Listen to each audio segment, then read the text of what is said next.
As the course comes to an end, I realized the importance of knowing about history of design. It is such an useful tool for us. I think that this course will be really helpful to give sense to our design, follow certain movements, and even know what works and what doesn't. At the end, history is there for us to learn from it. Let's place us at the end of 19th century, when Industrial Revolution was at its maximum splendor, and then a movement emerged, a movement that was against the concept of industrialization, arts and craft, a movement that believed that the Industrial Revolution had made the man less creative. I choose this movement because it is a branch of design that is being born again. People want handmade objects that go through an artistic process of creation. The first half of the 20th century was a time of political and economic upheaval across Europe. This empowered designers in a new movement, modernism, a movement that had the idea that the world had to be fundamentally rethought. I personally think that this movement is important because it creates the relation between the designers and technology, a relation that nowadays is essential.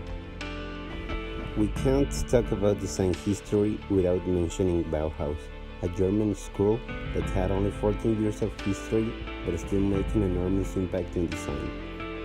The key concept, simplicity, and form follow function. Apart of being my favorite movement, I really think that the Bauhaus revolutionized design. Continuing with some concepts of the Bauhaus, I choose Braun, a German company dedicated to consumer products. I choose Braun because personally I have used some products of the brand and they are lovely. The engineering and quality is one of the best.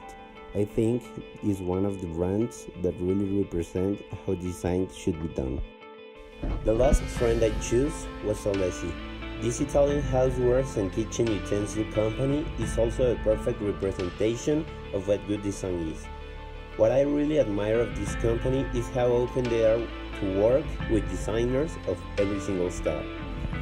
I think that this characteristic is essential for designers, the ability to have an open mind to work with other persons. As design was evolving, technology was too. These two, as I mentioned before, are related in a lot of aspects. For me, some of the most important technologies that were applied in time are the assembly lines, the whole concept of mass production, the implementation of computer software into design, the implementation of electric machines in the manufacture of products design, and the last one is the 3D modeling machines. My point of view in technologies applied to design is that they are a fundamental tool, but as a designer we don't have to depend on them. The basis of design do not have to depend on technology. They have to be there to complement and help us, not to make our work. Through the course, I learned that as design was evolving, materials were too. For me, some of the materials that change design industry are steel, a really affordable yet resistant material. Aluminium, one of the lightest metals but also really stiff. Thermoplastics, basically a plastic polymers that when heated can take any shape.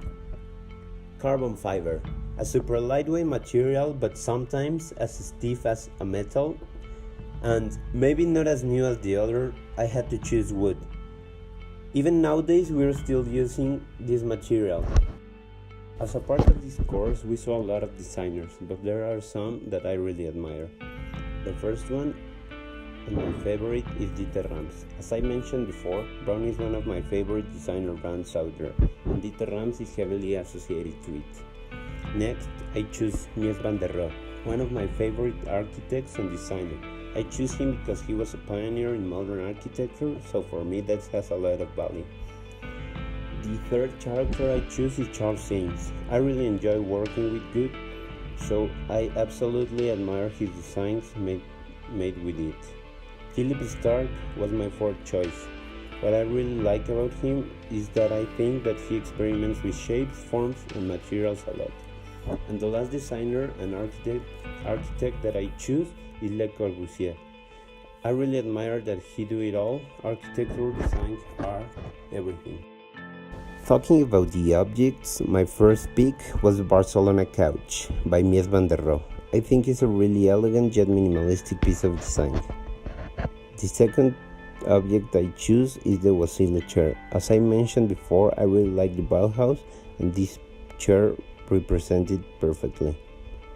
Then I choose the long chair by Charles and Ray Eames.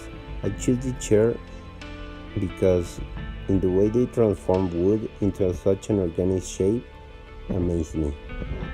The fourth object I picked is the Juicy leaf. I decided to include this object because I think that Stark really thought in a different way of making a common object.